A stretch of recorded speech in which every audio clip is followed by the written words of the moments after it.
I think for a lot of people, your early 20s is a time to party. I just want to go out and get wasted. So that's what I did every weekend with my group of friends. But for some, it's also the time to discover you might have a problem. I didn't know my limits when I was 20. We have all those days and whatever, but I just didn't know my limits. This is Jill Bennett. For her, going out wasn't all fun. It could get kind of dark. I was getting angry all the time when I was drinking, punching random people in parking lots, and it got to a very crazy point that was not good for my health or my well-being, and that's not the person that I wanted to be. Jill lived like this for a while, going out every weekend, partying too hard, and drinking too much. Until one day, she went to a Pink concert and ran into an old friend. And I saw her for the first time in a long time, and she came up to me and was like, "Hey," patted me on the arm, "you got some broad shoulders. You want to work security for me?" The friend at the Pink concert was Jami Maguire, co-owner of My Sister's Room, MSR for short, a lesbian bar in Atlanta, Georgia. And the security job she offered Jill was, of course, at MSR. And I actually was like, yeah, that would be perfect. And so I came in just on a whim because I've never done any sort of security before in my life. I am a PE teacher by day, and I came in and I have not looked back since. So I've been here literally for 10 years, and this is my weekend gig. It might seem like a job at a bar wouldn't be the best move for someone with a drinking problem, but it actually helped Jill turn things around. I still wanted to be in the scene, but I was getting too wild. And so the job offer got me out of the scene because I'm still in the scene. I just can't drink on the job. I totally cut out. I am not a big drinker to this day. Like, I'll have some and you'll see me out every once in a while, but seriously, on the weekends I play softball and I come to work. At MSR, Jill has the best of both worlds. She doesn't let herself drink on the clock, but she still gets to spend a lot of her time in the nightlife scene. Instead of going out and having party friends, I come here and work. And so the regulars are kind of my friends now, and the people that work with me are obviously my friends and family. So that's kind of changed. My whole friend group has changed. Going out all the time, obviously I'm not, unless it's here working. And at work, Jill has found an even richer community than she could have imagined back in her drinking days.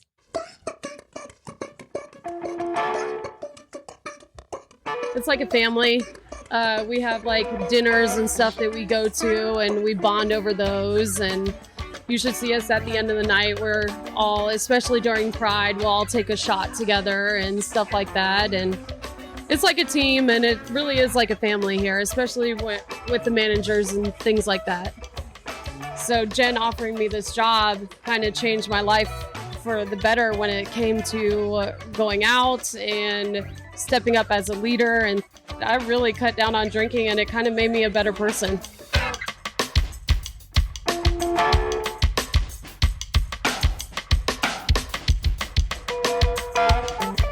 This is Cruising, a podcast about the last lesbian bars in the U.S. My name is Sarah Gabrielli, and I'm traveling to each one of them with my two friends and chosen family.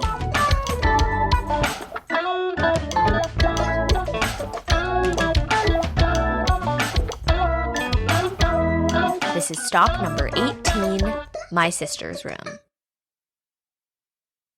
Jami Maguire and her wife, Jami, have been running MSR since 2011. But the bar's been around for even longer than that. We are the longest running lesbian bar in the South of 25 years. Jen moved to Atlanta back in 2001. From Tampa. So I moved up here for work. And then, of course, looking for a lesbian bar and stumbled upon My Sister's Room. And kind of from there, it was home away from home. In the early 2000s, Jen was very involved in the Atlanta drag scene. When I did drag, I played drums live. I was very crazy, just having a good time. It was just for fun. Jill Bennett, the security guard, originally knows Jen from her early drag days. Oh my gosh. She was awesome. She was Chase Daniels. Like, she was big time. Crazy, entertaining, a talker, outgoing. She was a crowd pleaser. She really got the crowd going. As you can see, she's on the mic all the time still, and the crowd loves it. Doing drag in Atlanta meant Jen was spending a lot of time at MSR. I ended up becoming part of a troupe called the Court of Kings. And it was kind of on from there. And so I was always involved with my sister's room, whether I was doing shows on the weekends. And this is how Jen met Susan Musselwhite, the original owner of MSR. It was her and her wife, Patrice, and they really didn't know me just as a customer until I won this Drag King contest in 2005. And then after that, they were just like, people are gravitated to you, you seem to have a lot of fun when you're performing. Back in the early 90s, Susan was a bartender at a spot called Dupree's. She basically had a following, and the owner and her decided to open up another bar next to Dupree's. And that's how Susan ended up with her own bar. She named it My Sister's Room. What I've heard is that she always wanted a sister. And so, she would say, I just want to go to my sister's room, but she didn't have a sister. That was kind of jokingly the story of My Sister's Room. Yeah. So whether that's true or not, that's been what we've been told. MSR quickly outgrew its space next to Dupree's in Midtown Atlanta. So they moved to a spot in Decatur. For those unfamiliar with the Atlanta area, Decatur is about 20 minutes east of Midtown Atlanta by car. I used to perform there as a drag king on the weekends and host parties, and it was a really cool venue. It was actually like a horse barn, like where people danced inside, and then it was mainly outdoors and had a big outdoor stage. Jen was a show-stopping drag king, but her true calling, she soon discovered, was emceeing, or hosting shows like that. Basically, it was a show that we were doing at the Jungle one night, 2007, probably about that same time. The Jungle was a popular gay club in Atlanta, which just recently closed in 2021. But back in 2007, the Jungle, along with MSR, was home to many shows for the Quarter Kings, Jen's drag troupe. And Liz Ellis was the founder of the Court of Kings, and she got laryngitis, got sick, and couldn't MC the show. So she's like, "You're going to have to do it." And I was like, "Absolutely not. Like, I'm scared. I don't want to do it." Until this point, Jen had been kind of microphone shy in drag. She would dance and play drums, but do her best to avoid talking to the crowd. And I ended up doing it. And then all of a sudden, it was like I was hooked. And that's all I wanted to do was MC the shows. And I would still dress in drag, but I did not want to perform anymore. Jen doesn't really do drag anymore, but she still MCs at MSR and at other events as well, sometimes for thousands of people. We got DJ Ranko from all the hits Q100. It's Friday night MSR. We're going live right now. Hey, everybody, put your hands up and scream! And then, of course, for MSR, I'll be hosting the shows with some other MCs, and we'll have like 3 stages. There's nothing like talking to a crowd or challenging yourself if you don't feel the crowd's getting into it, having to read people. So I find it a big adrenaline rush. I love it. I love messing with people. I have like little sayings that I'll say, and the people just get really pumped up and they like it. Yeah. Like if I say in the audience, "Can I get an attitude check?" Everyone screams back at me. F you. It was at a gig in 2008 that Jen first met her wife and co-owner, Jami. I was emceeing on stage, and she was watching me, and I jumped off the stage and said, "Get out of my head."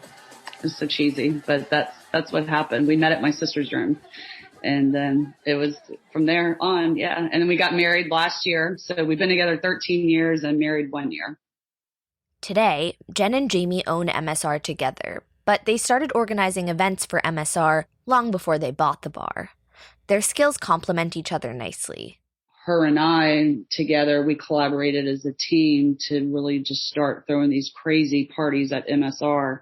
And she's like the marketing, the flyer. She's like behind the scenes, more the introvert where I'm the extrovert, but she comes up with the party ideas with me, and we just try to create some really cool parties. Jen had continued to do drag as well until around 2007. I was performing a song by Limp Bizkit.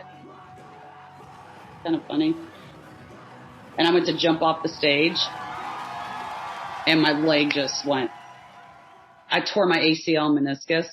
So, and then I kind of walked on it for a few years, just like, it'll heal itself. And then, basically in 2011, I had to have surgery, and I was in a wheelchair for 3 months. I had to learn how to walk all over again because I had an allergic reaction to the cadaver in my leg. Jen had been in finance for 18 years, but due to her knee injury, she was forced to take 2 months off of work. It was a big wake-up call for her. I left corporate America. I got tired of being in a male, white-dominated field where women weren't respected. And, that was my reason for leaving personally. And I could have went to any banking or real estate investment firm, but, the opportunity presented itself for Jami and I. My wife was always like, you make all this money for all these people. You should be, the bar owner with me. And Susan, MSR's original owner, was ready to sell. She actually approached Jen and Jami. And she was a friend of ours. At the time, she said, hey, I'm ready to pass the torch and have someone buy the bar. And we thought you two would be the perfect candidates after we had been together for a couple of years. When Jen and Jami bought the bar in 2011, it was located in East Atlanta. But there was one problem with that. Atlanta's gayborhood is in Midtown. We just wanted to get back to the gay mecca. So, Midtown is where all the gays are and lesbians. And we moved. So the bar's been moved 5 times. We've moved it twice. We're going for Guinness Book of Records. But this location we're in now, it's amazing. It's definitely our favorite spot. It's over a 100-year-old building. It's 5,200 square foot. And it's just more classier. And I think it drew in a different crowd. It was kind of an upgrade to all of the MSRs before. This is Jill again. She agrees with Jen. It's a good spot. I like this spot the most. Less than a month after we visited MSR, Jen and Jami announced the bar would be moving locations once again. Their landlord gave them 1 year to vacate before the building will be torn down to make way for a condo development. But the MSR that we visited, and that Jen and Jill talk so fondly about, is a large 2-story building. You enter from the sidewalk into the top level, where there's a pool table, a bar, and a small dance floor. But that's just the beginning. A set of stairs, splashed with glowing neon paint, takes you down to the bottom level. There's a DJ booth and a dance floor, black lights, flashing rave lights, a stage, and paid dancers. Out the back door, there's a large wooden deck and patio, complete with green lawn, picnic tables, and string lights. During COVID, we created outdoor sections, doing outdoor hookah lounges. We put stages outside. We do silent discos, which is really cool. And, so we kept that space. And, that was one of the things with COVID, things like people want to be outside still. And some do want to be inside. So we try to accommodate. Sometimes we'll do a vaccine only, maybe down the basement party. It's a juggling act, trying to juggle everything for sure. In October of 2020, Jen and Jami actually got married on the patio of MSR. It was very small because we did it during COVID. It had just been such a shit year that we were like, let's just get our kids and closest friends and get everybody together. And we had a professional come in, decorate the bar. It was like a whole transformation with the red roses and the nice, flowers on the mantle and everything. I mean, it was cool. Yeah, kind of brightened up the end of the year after being closed down for 4 months during COVID. The weekend we visited in October was actually Atlanta Pride. We start with karaoke on the main level. Downstairs, we have a drag show. It's called Switch. Basically, Pride comes with a packed week of events at MSR. And then Sunday is like the closing pride party, and we'll do a drag brunch.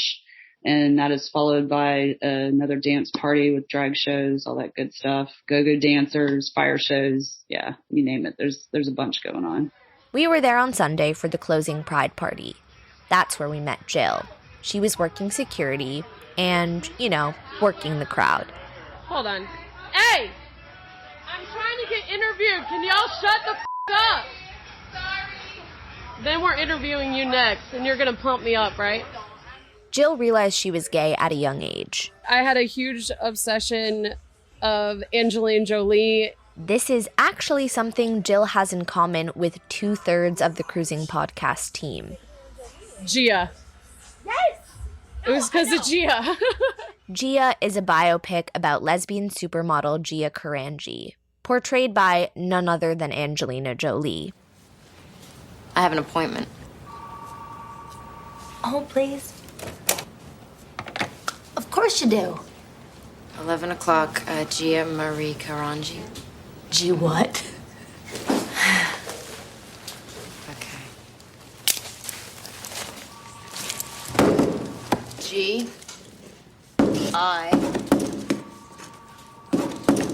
A. There, Gia.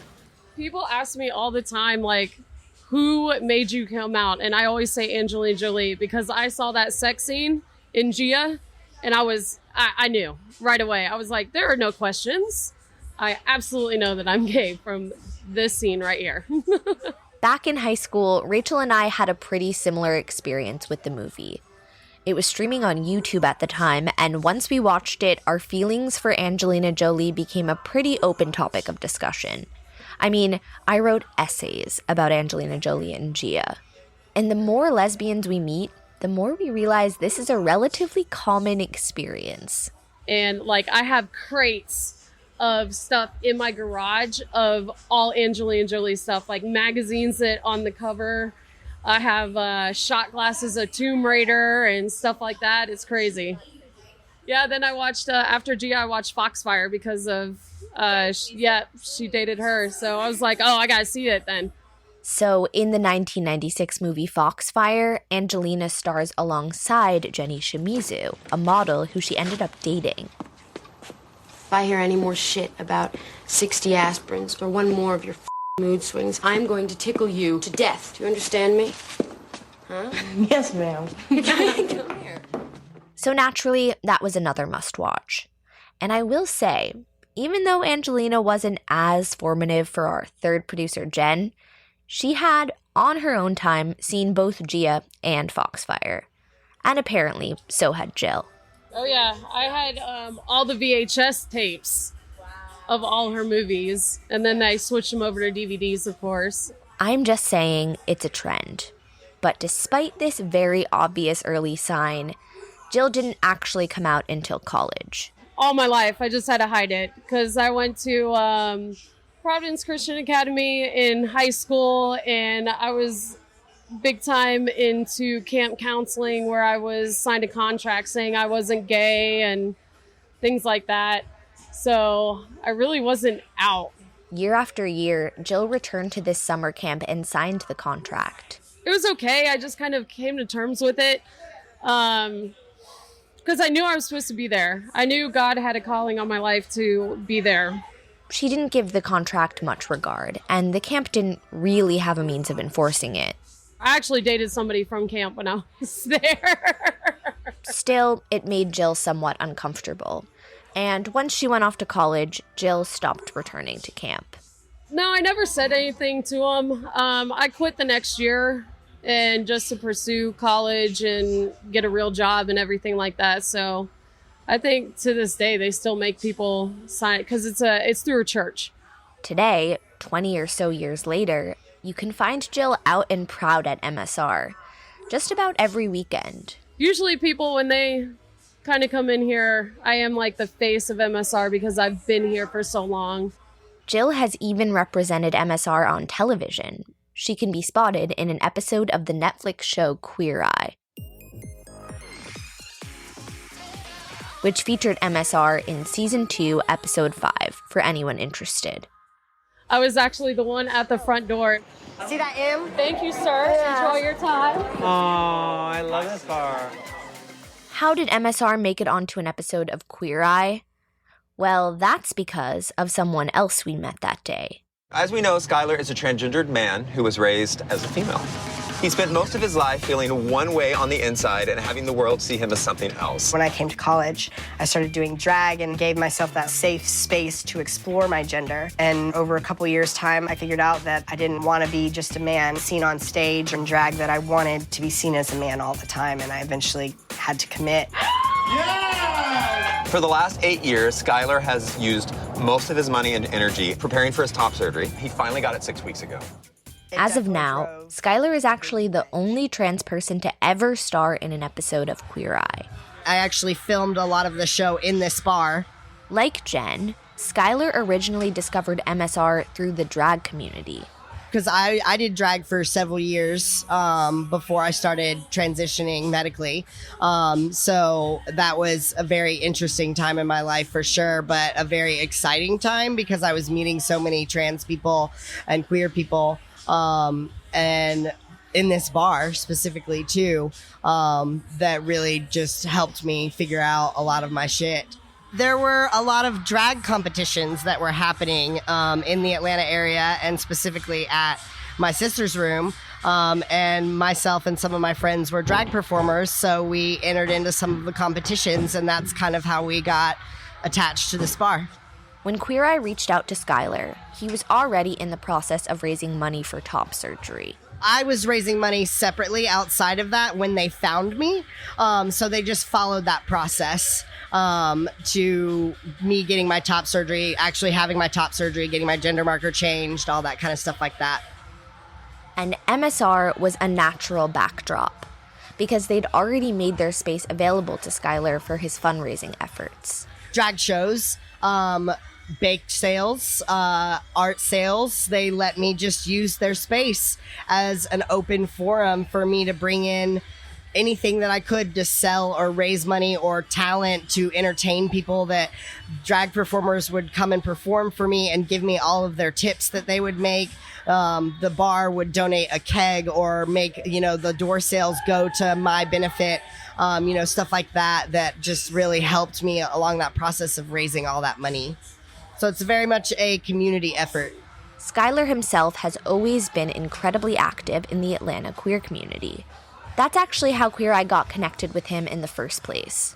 To be on the show and be publicly outed like that, takes someone with courage to be able to do that on a platform such as Netflix. So when they came to Atlanta looking for an out trans man, there were just several organizations that gave them my name. And they reached out to me, the casting directors, and it was right before I was about to have my top surgery. I was in this bar raising money. They were following me, filming me throughout that stuff. So it was just a really pivotal time in my life that they happened to come across me, and I let them follow me on my journey while I was undergoing that process. As usual, the guys gave Skyler and his home a full makeover. And it all culminated in a Friday night party at MSR, so Skyler could thank his friends for all of their support. So we're going to go to MSR, which is like my home base bar in Atlanta. These are the people that helped me change my life. Without all of them kind of rallying behind me over the last couple of months, I wouldn't have been able to get my top surgery.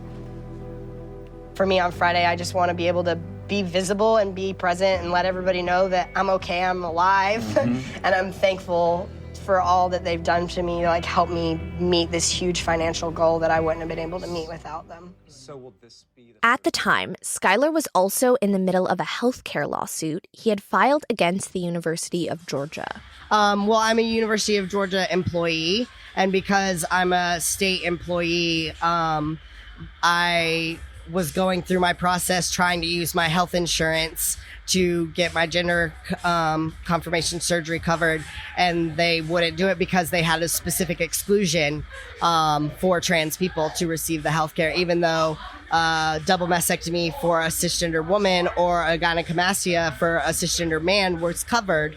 They were specifically excluding the exact same procedure for me solely because I was a trans person.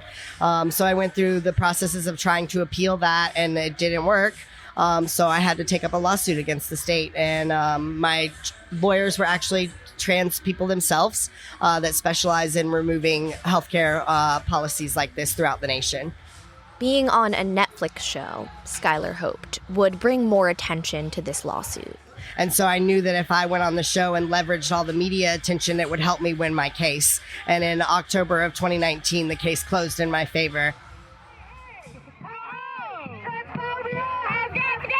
Skyler J. marches on the streets of Atlanta for transgender rights each Pride Parade. Trans rights! And on the first day of LGBTQ History Month, he's making history of his own. The decision that will impact all Georgia universities and colleges and their nearly 50,000 employees across the state. Universities in Georgia will now cover transgender health care. The move comes after a 4-year battle was going on involving a UGA employee who filed a federal lawsuit. Yeah, that's right. So he argued school discrimination against transgender staff. The employee's name is Skyler J., who was on the hit Netflix show Queer Eye. After a 4-year fight with the university, he and transgender employees at all 28 Georgia universities are now covered by the university's Systems Health Insurance Plan. And they removed the transgender healthcare exclusions for 160,000 state employees, the first southern state to do so and only the 8th state in the nation to do so. This was a big part of Skyler's decision to do the Queer Eye episode.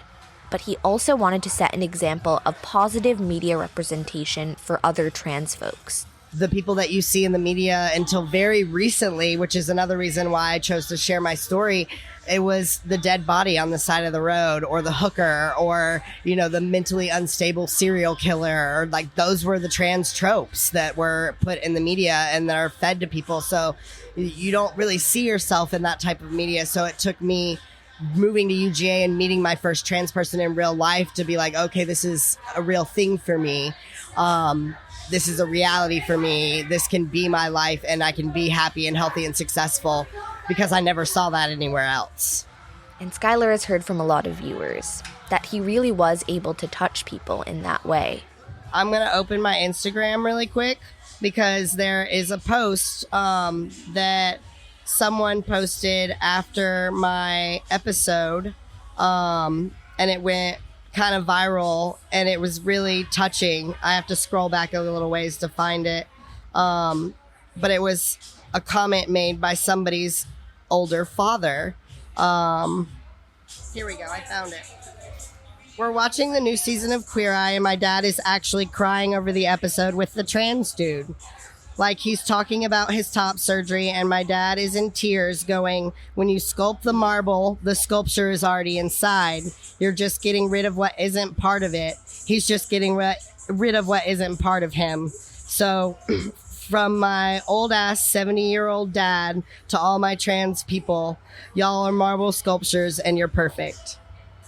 And it just really, that message from somebody's 70-year-old father to know that, like, I helped change someone's mind like that is really powerful.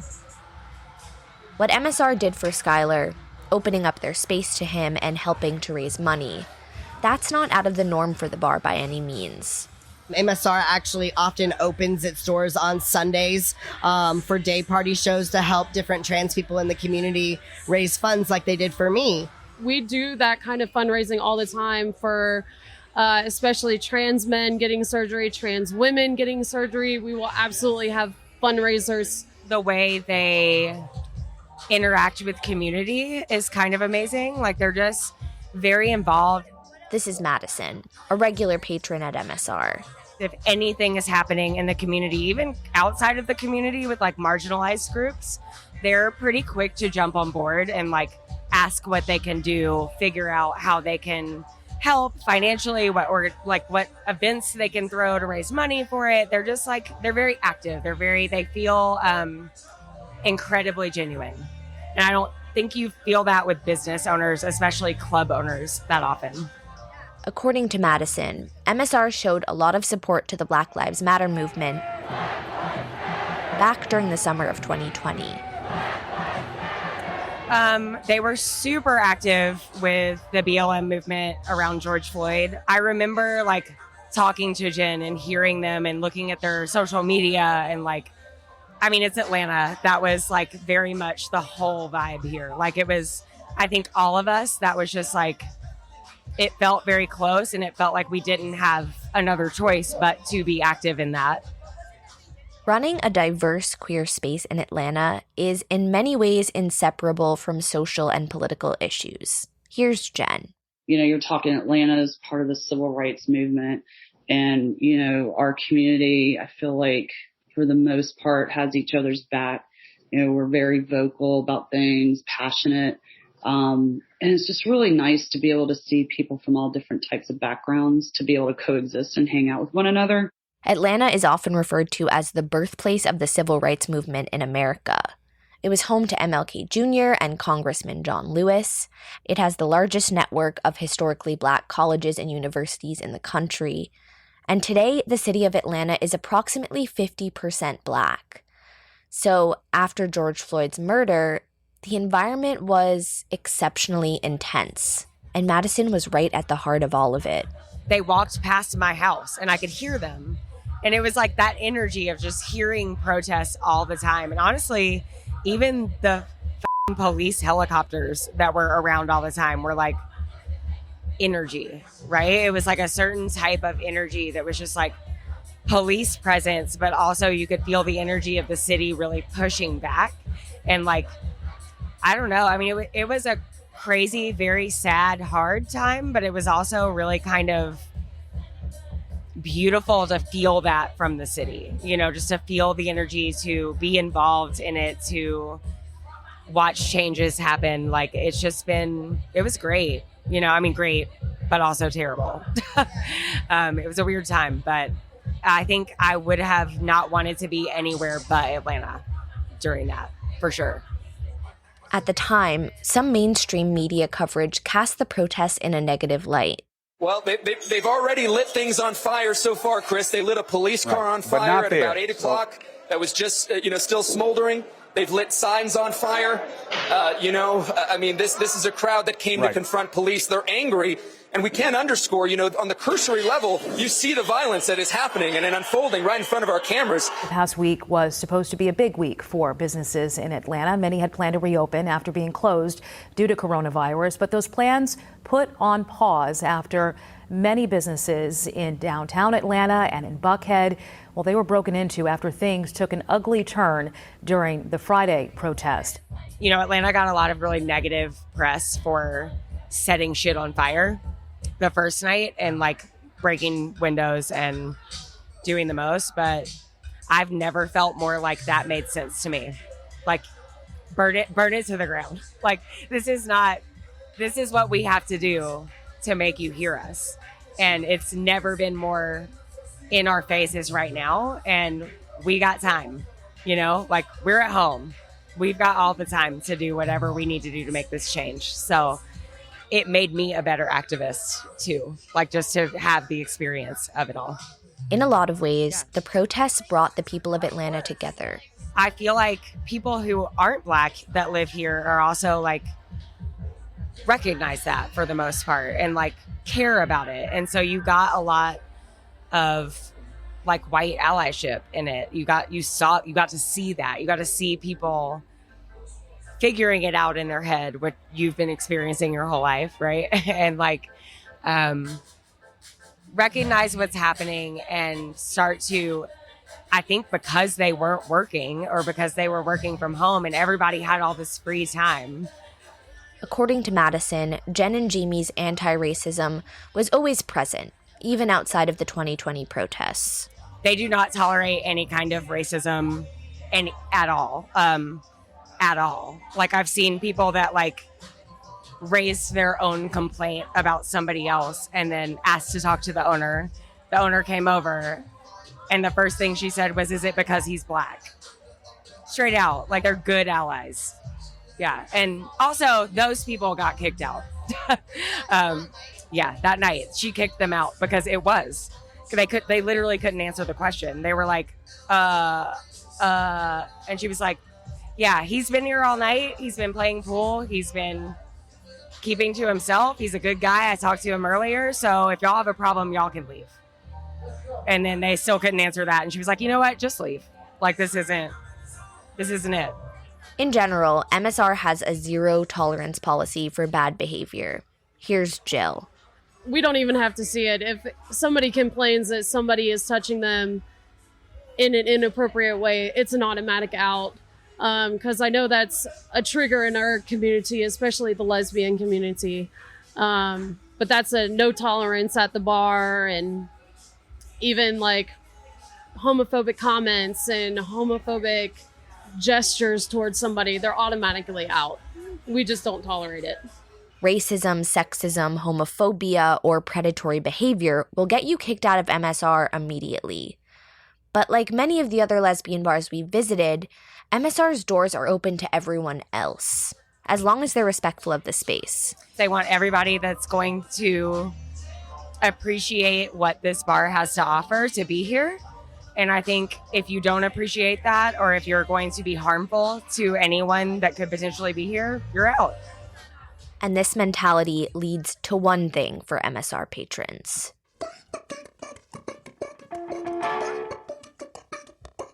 It feels safe. Like, I always feel safe. That's why. Because I know that they wouldn't allow somebody that was going to mistreat me to be in here. It makes me feel very comfortable. I feel very safe here. I feel very taken care of here, very protected. This is Skyler again. He is living proof that you don't have to identify as a lesbian to find a home at MSR. As a trans person, this bar for me is, yes, a lesbian-owned and operated bar, but it is an inclusive bar for the community. There's so many trans and non-binary people that frequent this bar, that work at this bar, and the diversity of the people that attend here, that just show up at the door. It's not just lesbians. There's gay men that come. There's trans people that come. There's non-binary people that come. Drag kings, drag things, like everything in between. So it really is just a really inclusive space for the community, and that makes me feel very safe. Cruising is reported and produced by Rachel Karp, Jen McGinity, and me, Sarah Gabrielli. Our theme song is by Joey Freeman. If you like Cruising, want to support us, and get access to more content, then join our Patreon at patreon.com/cruisingpod. You can also follow us on social media at cruisingpod, or visit our website, cruisingpod.com. Special thanks this week to Jen, Jill, Skyler, and Madison, and thank you to Honda for sponsoring this week's episode. You can listen wherever you get your podcasts.